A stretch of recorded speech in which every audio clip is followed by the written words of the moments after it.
Mexico City, Part 4.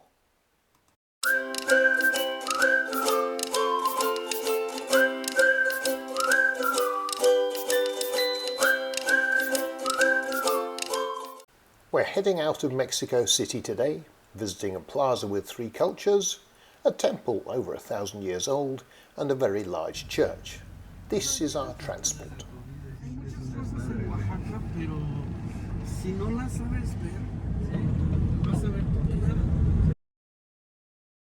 Passing through the suburbs, very crowded on the hillside. This plaza contains buildings, or the remains of buildings, from the pre-Columbian, Spanish colonial and Mexican independence periods. More recently, in 1968, a group of demonstrators were massacred at this site, a grim event. The original Aztec site was very extensive, probably something like this. Back to our bus and the oldest site today.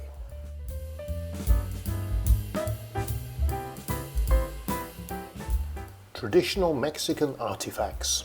I think we're meant to buy them as souvenirs. This one is an Aztec god. This is Victor. He's explaining how arrowheads and knives are made from stone. Almost everything here is made from stone.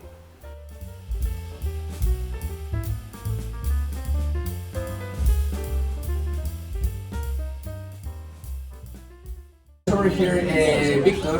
Victor will explain to you much better than me about the plant of agave, maguey. So he's going to explain to you also about the obsidian workshop. So you're going to be... Ahora, la espina de la planta se utilizó para el tatuaje de escaligrafía, medio centímetro de carne. It's an amazing plant. Can become cloth, thread, needle, paper, and so much more. Recuerden que depende de la fricción de los dedos, vamos a obtener un color primario o secundario, ¿vale?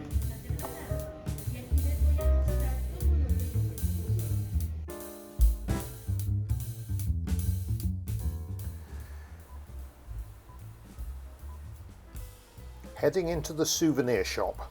I don't think we have luggage space for anything big. Starting with tequila and mezcal tasting. Now it's important to remember it's still 9 a.m.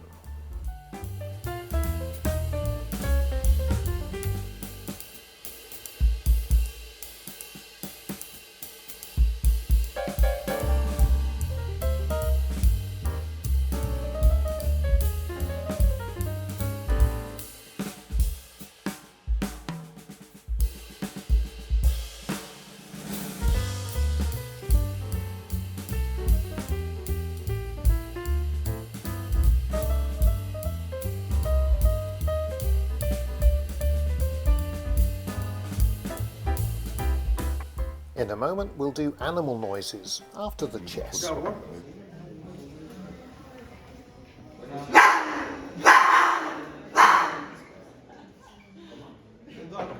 Frog, rabbit, fish, and turtle, that's made of the same sonic.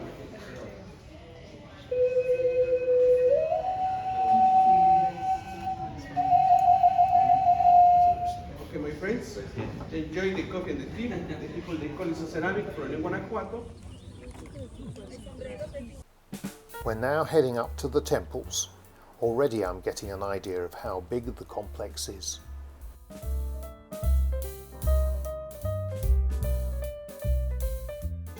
And how many souvenir hawkers there are.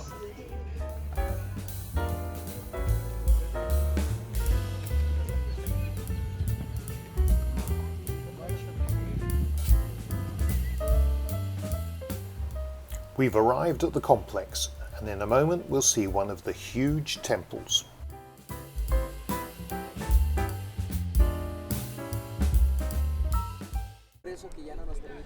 The civilization here is between 1,500 and 2,000 years old.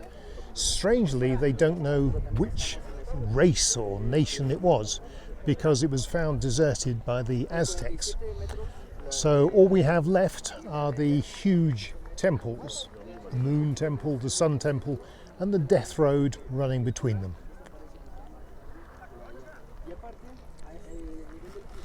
Over there is the Sun Temple, lots of people down on the road, and a lot of other structures would have been probably wooden, or the wooden parts have gone. They reckon there was a big fire, but it's very hard to say. This is the Lunar Temple, the Moon Temple, which is not quite as high as the Sun one, and we will get closer to it in a moment.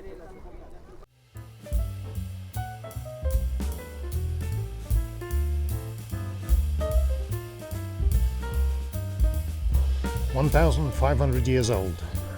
The rubbish bins are a little more recent.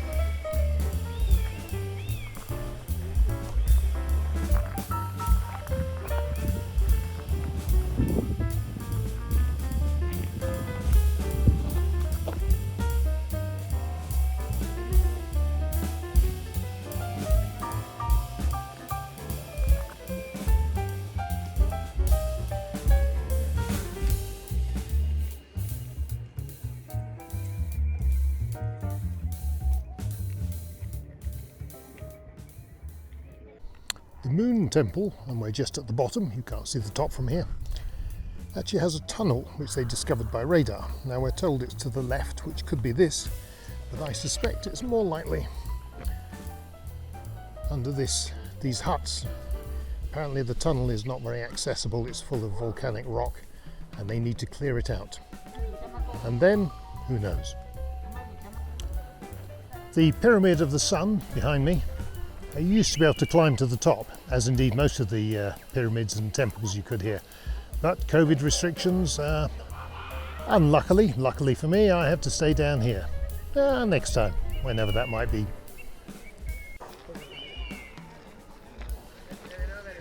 A few things tumbling down. Probably the workers being tidying up, although what they're tidying up I have no idea.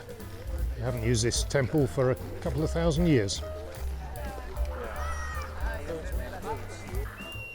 Base of the Temple of the Sun. Interesting construction with these stones sticking out. Whether they were for purchase, I don't think so, because they have a proper staircase.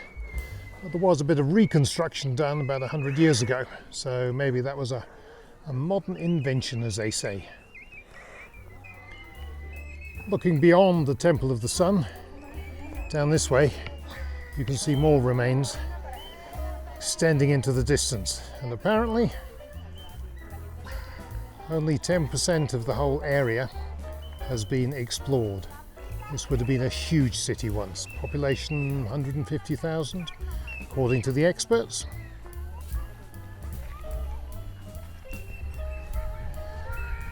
And this was just the administrative centre, going all the way up to the Temple of the Moon.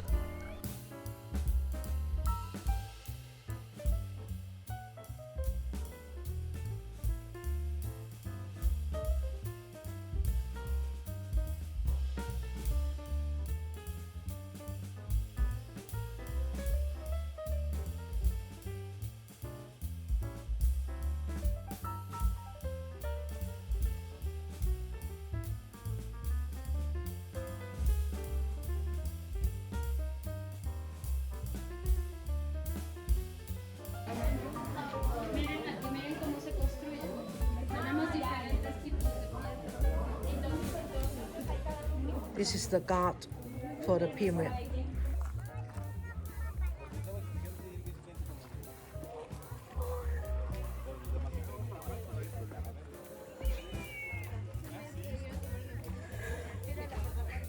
Basilica of Our Lady of Guadalupe, the most visited Marian precinct after St. Peter's at the Vatican. The picture's straight, but the building isn't. The ground here is swampy and the basilica has shifted.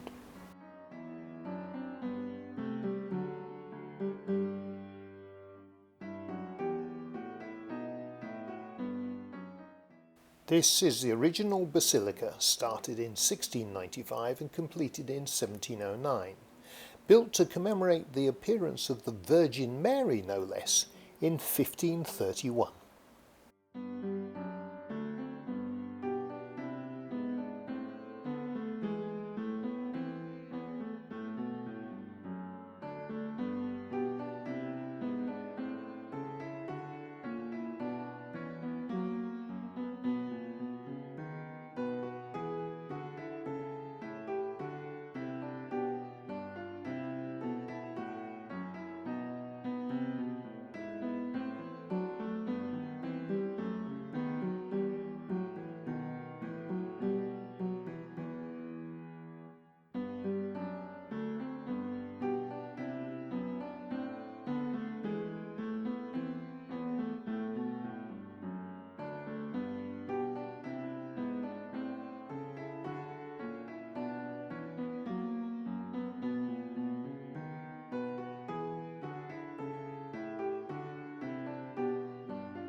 Beyond that,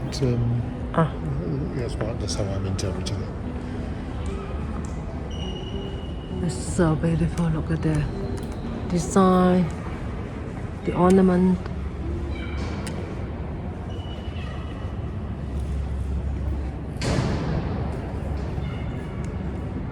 Every year the Basilica has 20 million visitors, with 9 million of them around the 12th of December, the anniversary of the Virgin Mary's visitation.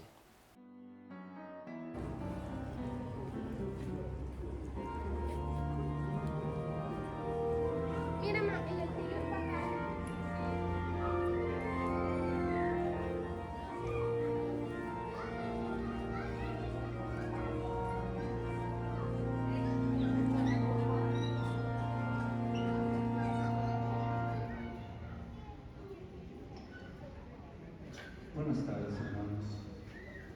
Bienvenidos a esta presente santa del Evangelio. Nos unimos a las invitaciones de cada uno de ustedes peregrinos que han hecho el esfuerzo de venir a acogerse al convento de Villa Santísima en nuestra iglesia. Nos unimos a las invitaciones y necesidades de las familias para que las acudan Alexa Servidor Andrés, Nancy Cristina Portugal, y todos los demás hermanos que se para celebrar sus sagrados misterios y ofrecer nuestra salvación, glorificando a la Santísima Trinidad. En el nombre del Padre, con un libro enrollado. Lo desenrolló ante mí. Estaba escrito por dentro y por fuera. Tenía escritas lamentaciones y amenazas. Y me dijo, hijo de hombre, come lo que tienes aquí. The new basilica opened in 1976. It's circular to represent the tent that housed the Ark of the Covenant.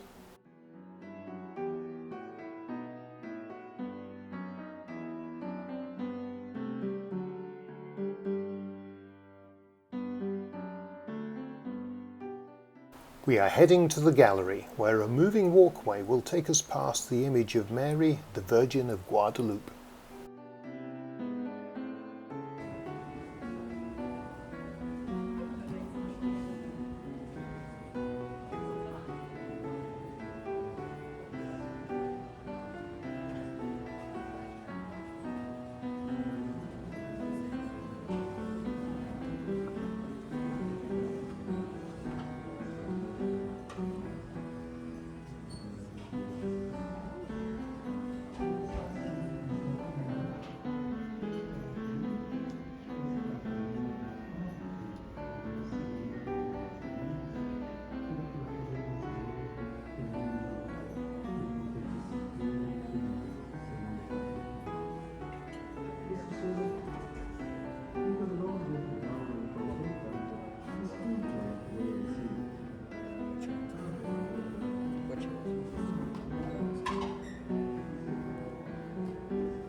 As we head off to find our transport back to Mexico City, we'll leave you with a few more pictures from the Basilica of Guadalupe.